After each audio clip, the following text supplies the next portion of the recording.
In the last episode, you saw me turning this little well type of thing into a actual paved patio. I show you how I did it. Please watch the episode. It's going to be right up here if you're interested.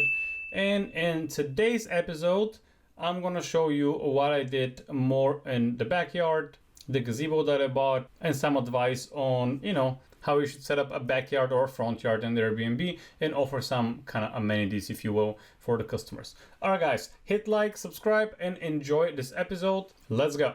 First of all, I want to start with, if you have somebody that can help you out, please, guys, call them to help you out, because I was doing that all by myself.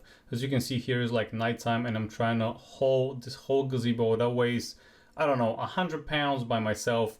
Myself, I'm like 100 pounds total. But if you have a friend, ask them. It is tough to do it by yourself. Here, as you can tell, I'm unpacking the whole gazebo. How I got this gazebo, this is Allen and Roth. That is cost about $700 and some dollars. But at Lowe's, there's one guy who constantly hits on me. I'm not even kidding. And he actually found me a deal that I bought this for $350. Now, I originally had another gazebo that was about $300.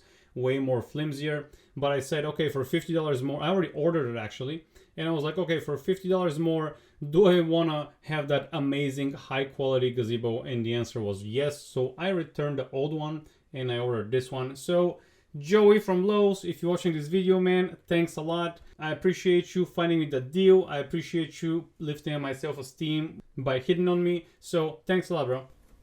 Actually, the gazebo that I originally ordered, about $300, was the same that was there, but the one that was there was actually the tenant's one, so he took it back. As you can tell here, my gimbal actually died, and the camera's a bit sideways, but it took me some time to research. They say it's about an hour of work, but for one person it's not. Here's getting dark, so I'm getting to leave and continue tomorrow. Here's the next morning. I kind of thought about what to do and how to basically assemble this gazebo by yourself. Again, it is very tough. So if you have a friend, just ask them to come and help. You're gonna see I actually broke it in one spot because I can't really. It's too heavy for me. I'm too small to actually do the whole gazebo. But the end product, guys, I gotta tell you, it looks amazing. And the gazebo looks a little bit Asian, which is amazing because you all know how I feel about Asian girls. All in all, I'm very happy with the purchase. It just cost me like $350. As you can tell here, I got a little fire pit that I put on top of the patio, and I got a few chairs so people can sit. It looks nice, and I'm gonna show the whole thing a little bit later. It did take me a while, but here I'm finishing with putting the cloth top backwards. And here's this beauty. This is the back door, wink wink, that goes to the outside. And of course, by the way, I found a snake under. I've been telling y'all I'm scared of snakes, and that snake was more scared than I am, but she didn't know that I'm actually scared shitless. But yeah, I found a snake under one of the little tiles. Actually, there was a baby snake as well, which I'm proud to say that I wasn't scared of. But anyways, I did what I could with the materials provided. I could not find the exact same tiles. So right now I'm thinking when the Airbnb is not listed, I'm just gonna go and do what I did with the circle patio. This time, I'm not gonna do a circle though. I'm just gonna do a square one.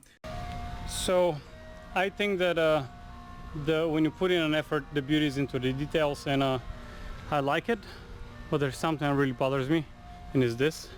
So I'm not gonna put it on the time lapse, but I wanna grab that, put it back down, flip it around so that can end up there at the end. I just really don't like it. Or maybe I'm gonna flip it backwards. I don't think I can do it. Flip it backwards. No, I can't. I was thinking to flip it backwards so this can go on the outside of this side, but no, I'm just gonna take it down. That's gonna end up right there, but I'm not gonna really film that because the camera's dying, so I'm gonna put it to charge while I'm doing that.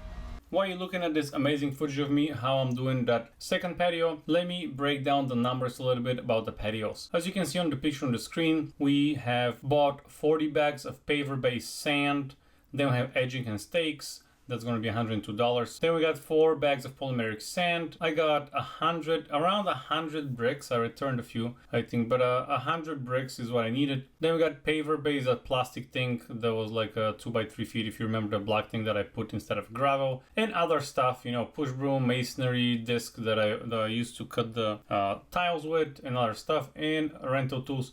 All in all, everything came up to $600, a little bit over $600. So if you want to build something like that, oh, keep in mind for the second patio, I did not buy any bricks. So I used whatever I had existing. I just needed 2 extra that I found for free. But yeah, all in all, this is what you need to expect when you're... Also the gazebo, which is called pergola, actually I bought it, as you can see here, for $356 was the total after taxes and everything. All of that, of course, went to my Lowe's card that gives me 5% extra discount. That's what you see, the discount down there.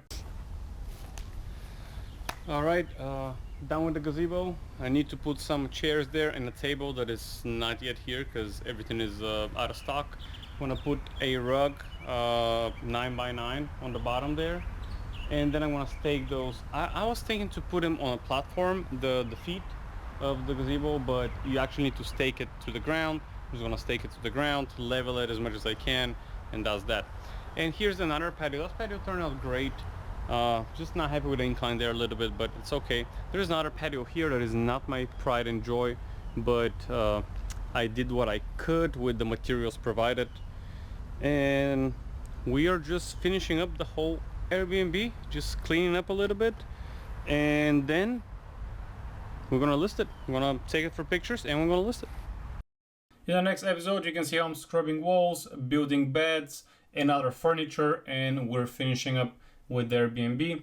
I hope you guys enjoy that type of content. Hope it's helpful for the ones of you who are getting into the real estate or Airbnb business. Hit like, sub, and I'll see you next time, guys.